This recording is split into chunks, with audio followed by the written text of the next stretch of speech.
बड़े दिनों बाद अगले चैप्टर का टाइटल श्रुति। इसे क्या हुआ है? रोहित, वही तो नहीं पता ना। एक काम करते हैं, रजनी दीदी को फोन करते हैं। फिर वो फोन करते हैं और वहीं ग्राउंड में बैठ जाते हैं। रजनी, हाय रोहित, क्या हाल है? ठीक दीदी, आप बताइए। ठीक है, कैसे याद किया? दीदी वो वीर को क्या हुआ है? रजनी, लंबी कहानी है। रोहित, बोलिए। वो बिल्कुल चुप हो गया है और उसका ये हाल देखा नहीं जा रहा। रोहित फोन स्पीकर पर कर देता है। रजनी उसे फिर सारी बात बता देती है, जिसे सुनकर दोनों की आंखें हैरानी से फट जाती हैं। रजनी, उसे संभाल रोहित।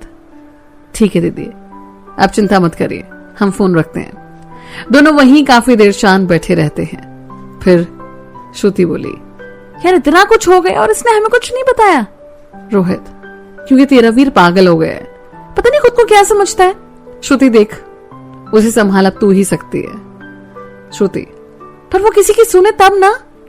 रोहित, तेरी सुनेगा, इस वक्त तू ही उसे संभाल सकती है। ठीक है सुन, वैसे भी आज की क्लासेस खत्म हो गई होंगी और वीर भी क्लास से बाहर आ रहा होगा, कॉल कर ले उसे। रोहित वीर को फोन करता है और पूछता है कि वो कहाँ है। वीर, सिगरेट पीने जा रहा हूं। वहां से घर? चल रुक, मैं भी आता हूं, मेरी भी क्लास ओवर हो गई है, घर चलते हैं साथ में। रोहित भी पार्किंग से अपनी बाइक लेता है और दोनों पहुंच जाते हैं। फिर वहीं तीनों चाय और सिगरेट पीते हैं। रोहित, सुनना चलते हैं कहीं और, भूख लगी है, कुछ खा लेते हैं। वीर, श्रुति तुम्हें भी कुछ खाना है? श्रुति, हाँ बहुत तेज भूख लगी है। वीर, रोहित तू श्रुति को ले जा, कुछ खा ले, मेरा खाने का मन नहीं है। श्रुति वीर के पास जाकर, चलो ना वीर प्लीज, मेरा मन नहीं है यार। श्रुति, प्लीज वीर। ठीक है बैठो फिर रोहित के साथ। श्रुति बिना कुछ बोले वीर के साथ बैठ जाती है। तीनों फिर निकल पड़ते हैं। रास्ते में बारिश पड़ने लगती है। तीनों एक जगह शेड में रुक जाते हैं। वीर सिगरेट जला लेता है और बाकी दोनों को भी ऑफर करता है और दोनों भी पी लेते हैं। श्रुति, वीर कितनी अच्छी बारिश हो रही है ना, चले बारिश में? वीर, नहीं मुझे कोई शौक नहीं है। श्रुति फिर सिगरेट खत्म करके बारिश में चली जाती है। शेड के पीछे रोड खाली थी, वहीं वो बारिश में दोनों हाथ फैलाकर, Shruti, Veer Pratap Singh I love you, जो तनहा छोड़कर मुझे मत जाया करो। वीर कुछ नहीं बोलता, बस उसे देखता रहता है। श्रुति कुछ पल बाद आती है और वीर को खींचकर बारिश में ले जाती है। वीर भी चला जाता है। वीर, श्रुति ज्यादा मत रहो बारिश में, तबीयत खराब हो जाएगी। श्रुति, हो जाने दो वीर, और आप क्यों इतनी परवाह कर रहे हो? इतनी परवाह थी तो छोड़कर क्यों गए थे? और वीर कुछ नहीं बोलता, बस श्रुति को देखता रहता है। श्रुति, वीर बोलो ना, जो भी दिल में है ना बाहर आने दो यार। वीर बस चुप खड़ा रहता है। श्रुति उसका हाथ पकड़ लेती है। वीर बोल दो, दर्द कम हो जाएगा, मत रहो ऐसे खामोश, प्लीज कुछ बोल दो वीर। श्रुति, बोलो वीर। बारिश खत्म हो गई है, चले, आपको भूख भी लगी थी। श्रुति देखती है सच में बारिश खत्म हो गई थी। वो चुपचाप चलने लगती है। वीर भी बाइक के पास आता है और बाइक स्टार्ट करता है। श्रुति उसके पीछे बैठ जाती है। इस बार वो वीर से चिपक कर बैठ जाती है। तीनों फिर वहां से निकल जाते हैं। श्रुति, वीर पहले चाय पीनी है। ठीक है। वीर इशारे में रोहित को बाइक अपने साथ लेने को कहता है और तीनों चाय की टपरी पर पहुंच जाते हैं। श्रुति ठंड से कांप रही थी। वीर बड़बड़ा रहा होता है और भीग लो बारिश में और ले लो मजे, पता नहीं समझती क्या हो खुद को। तीनों चाय खत्म करते हैं और श्रुति बोली, रोहित तुम्हारे घर चलते हैं, वहीं कुछ ऑर्डर कर लेते हैं। रोहित, ठीक है। तीनों फिर घर पर पहुंच जाते हैं। घर के अंदर पहुंचकर वीर श्रुति को अपने कपड़े देता है, लो चेंज कर लो, और खुद बाहर बैठ जाता है। श्रुति थोड़ी देर में चेंज करके बाहर आ जाती है और फिर वीर भी अपने कपड़े चेंज करने चला जाता है।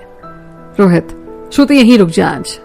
श्रुति, मैं भी यही सोच रही थी, पापा से बात कर लेती हूँ एक बार, और वो पापा से बात करने चली जाती है। रोहित भी उठकर चाय बनाने चला जाता है। थोड़ी देर वीर बाहर आता है और हॉल में आकर बैठ जाता है। श्रुति भी आ जाती है। रोहित चाय लेकर आता है। वीर, कुछ खाने का ऑर्डर कर ले, और चुपचाप चाय पीने लगता है। रोहित खाना ऑर्डर करता है और श्रुति से इशारे में पूछता है, क्या हुआ? श्रुति थम्स अप का इशारा कर देती है और रोहित भी समझ जाता है। तीनों फिर चाय खत्म करते हैं और वीर वहां से अपने रूम में चला जाता है। श्रुति, ये कुछ ज्यादा ही खड़ूस नहीं हो गया है? रोहित, तभी तो तुझे कहा ना रुकने को, मुझे तो आज जवाब मिल गया, बिल्कुल पागल हो गया तेरा वीर। श्रुति, अब क्या करें, जैसा भी है तो मेरा ही है ना, देखती हूँ इसे। और वो वीर के कमरे में चली जाती है। वीर आंख बंद करके लेटा हुआ था और उसे श्रुति के आने का पता ही नहीं चलता। श्रुति उसके नजदीक जाती है और उसके चेहरे के पास जाकर वीर वीर अचानक से आंखें खोलता है और श्रुति का चेहरा अपने इतने पास पाकर कुछ नहीं बोल पाता। श्रुति अपना होंठ वीर के होंठ के पास ले जाती है और वीर उसे अलग करता है और वहां से खड़ा होकर बाहर जाने लगता है, पर श्रुति उसका हाथ पकड़ लेती है। वीर वहीं रुक जाता है। क्या हुआ वीर? श्रुति मत आओ मेरे पास, सच्चाई जान जाओगी तो बहुत तकलीफ होगी दूर जाने में। श्रुति उसके पीछे से गले लग जाती है। क्या हाथ छोड़ने के लिए हाथ पकड़ा था? वीर आपने जिसका हाथ पकड़ा था वो इंसान था और जो तुम्हारे सामने खड़ा है वो हैवान है, तो दूर रहो मुझसे। श्रुति प्यार करते हैं हम आपसे, हम काबिल नहीं आपके प्यार के। श्रुति हमें फिर भी आपसे प्यार है। वीर हंसते हुए श्रुति जब मुझे खुद से प्यार नहीं है तो मैं आपसे क्या करूंगा, दूर रहो मुझसे वरना बहुत पछताओगे।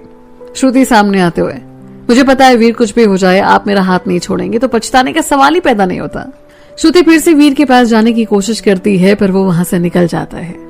बाहर आकर शराब की बोतल उठाता है और सीधे उसे मुंह में लगा लेता है। आधी बोतल खत्म करने के बाद श्रुति और रोहित की नजर उस पर जाती है। श्रुति दौड़कर उसके पास आती है और बोतल छीनकर एक जोर का चांटा उसे लगा देती है। श्रुति गुस्से में बोली, खुद को समझ के रखा है, पागल हो गए हो क्या, दिमाग ठिकाने नहीं है आपके? वीर जिसका गला जल रहा था कुछ नहीं बोलता, बस ऐसे ही खड़े रहता है। रोहित के पास खाने वाले का फोन आता है और रोहित बाहर चला जाता है। श्रुति बोलो अब, समझ नहीं आता क्या आपको? वीर फिर कुछ नहीं बोलता, बस श्रुति की तरफ देखता रहता है। श्रुति वीर बोलो ना यार, क्या हुआ है, क्या बात है, निकाल दो जो भी दिल में है, नहीं तो ऐसे ये नासूर बन जाएगा। वीर की आंखें भर आती हैं। श्रुति उसे अपने गले से लगा लेती है। थोड़ी देर तक दोनों ऐसे ही रहते हैं। श्रुति फिर अलग होती है और उसे वहीं सोफे पर बिठा देते हैं। वो पानी लेकर आती है। वीर बिना कुछ बोले पानी पीता है। तब तक रोहित भी आ गया था और वहीं खड़ा था। वीर पानी पीना खत्म करता है और शुरू से लेकर आने तक की एक एक बात दोनों को बता देता है। दोनों की आंखें खुली के खुली रह जाती हैं क्योंकि इन दोनों को जो भी रजनी दीदी ने बताया था वो बहुत कम था। सब सुनने की थोड़ी देर बाद तक वो तीनों के बीच बिल्कुल खामोशी रहती है। फिर श्रुति आगे बढ़कर वीर को गले लगा लेती है और उसके सर पर हाथ फेरते हुए बोली, वीर जो भी हो गया भूल जाइए और आगे बढ़िए। जो बीत चुका है उसे नहीं बदल सकते हैं आप, और हाँ हालात कुछ ऐसे थे कि कुछ किया नहीं जा सकता। रोहित वीर सही कह रही है भाभी, भूल जा सब, अब आगे बढ़। वीर भी सर हिला देता है पर अभी भी वो खामोश था। इतने में रोहित खाना गर्म करके लाता है। खा ले कुछ, पेट में चूहे दौड़ रहे हैं। तीनों रोल खाते हैं और फिर वहीं हॉल में बैठ जाते हैं। रोहित साले तू तो बहुत बड़ा खेल खेल गया। हाँ? वीर भाई सब लुटा दिया तो खिलाड़ी तो अच्छा बन ही सकता हूं ना। रोहित भाई तो हमसे क्या गलती हो गई थी जो इतनी बड़ी सजा दी? वीर कुछ समझ नहीं आ रहा था। श्रुति एक बार बात तो कर लेते।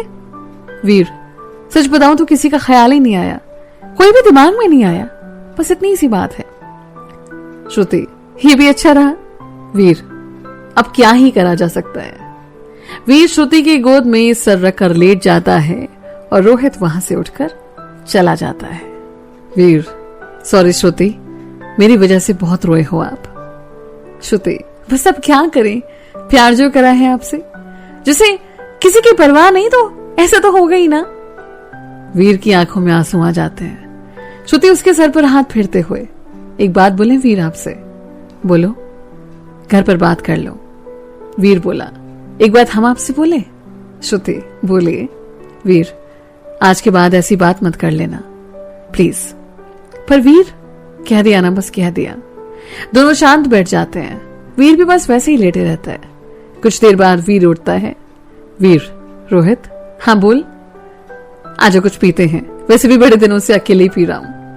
रोहित आता है और तीनों साथ बैठकर काफी देर तक पीते रहते हैं। श्रुति वीर के पास उससे सट कर बैठ जाती है। वीर क्या हो श्रुति? आंख साफ करते हुए वीर उसका चेहरा पकड़कर, श्रुति क्या हुआ? श्रुति वीर मत किया करो ऐसा। हर रात करवटें बदलते बीत जाती थी, हर बार फोन करती थी और ये सोचती थी कि काश एक बार आवाज सुन लो। हर सुबह इसी आस के साथ उठती थी कि क्या पता आज दिख जाओ। मत किया करो वीर ऐसा। वीर बस उसे अपने सीने से लगा लेता है। काफी देर तक श्रुति वीर की बाहों में सिमटी थी। रोहित पहले ही बालकनी में जा चुका होता है। वीर श्रुति का चेहरा अपने हाथों में लेता है। अब तो रोना बंद कर दो, श्रुति बस पलकें झुका लेती है। वीर भी उस वक्त सब कुछ भूलकर उसके होठों पर एक किस कर लेता है। कुछ पल बाद दोनों अलग होकर बैठ जाते हैं। श्रुति वीर के सहारे बैठी थी। रात 12 बजे करीब। रोहित, तुम दोनों को भूख लगी है? वीर, नहीं मुझे तो नहीं। श्रुति, मुझे भी ज्यादा भूख नहीं है। वीर, एक काम कर कुछ मंगवा ले, सभी थोड़ा थोड़ा खा लेंगे। रोहित, ठीक है कहकर ऑर्डर करता है। श्रुति, ये अपनी दाढ़ी क्यों बढ़ा रखी है? वीर, बस ऐसे ही। श्रुति, अच्छा ठीक है, और कहकर कुछ सोचने लग जाती है। कुछ देर बाद खाना आ जाता है और तीनों खाना खत्म करते हैं। रोहित, गुड नाइट दोस्तों। वीर और श्रुति भी उसे गुड नाइट विश करते हैं। वीर वहां से बालकनी में आ जाता है और खड़ा होकर सिगरेट पीने लगता है। श्रुति भी उसका ही सिगरेट शेयर करती है। दोनों काफी देर वहीं खड़े रहते हैं, बस दोनों एक दूसरे का हाथ पकड़े रहते हैं। वीर, श्रुति आप रूम में सो जाइए। श्रुति, नहीं। वीर, क्या हुआ? श्रुति, आप भी चलो। वीर, अरे नहीं ना। श्रुति, हमें आप पर विश्वास है वीर, चलिए आप। बस फिर वीर भी उठकर चला जाता है श्रुति के पीछे पीछे। श्रुति, वीर, बोली मैडम, आई लव यू। वीर, इतना प्यार? श्रुति, देखना चाहोगे? वीर, हाँ जरूर। श्रुति बिना कुछ कहे उसे बेड पर गिरा देती है और ढेर सारे किस करती है। और दिखाऊं? वीर, नहीं नहीं समझ गया मेरी जान, और उसे अपनी बाहों में खींच लेता है। श्रुति भी उसकी बाहों में सिमट जाती है। दोनों काफी देर तक ऐसे ही रहते हैं। बस दोनों के बीच खामोशी थी और दोनों एक दूसरे की सांस को अपने चेहरे पर महसूस कर पा रहे थे। Veer, Shruti, I am really very sorry यार, and I love you a lot. Shruti, same है वीर। श्रुति बस वीर की आंखों में डूबी हुई थी और ऐसा ही कुछ हाल वीर का भी था। एक अरसे के बाद आंखों में सुकून था, प्यार था और वीर को इसकी बहुत जरूरत थी। और श्रुति ही सिर्फ उसे अभी ठीक कर सकती थी और काफी हद तक उसका दिमाग उन सब चीजों से अब बाहर निकल भी चुका था। काफी देर तक ऐसे एक दूसरे की आंखों में देखने के बाद दोनों को नींद आ जाती है और दोनों एक दूसरे की बाहों में सिमट जाते हैं। आज दोनों सुकून की नींद सोए थे एक अरसे बाद।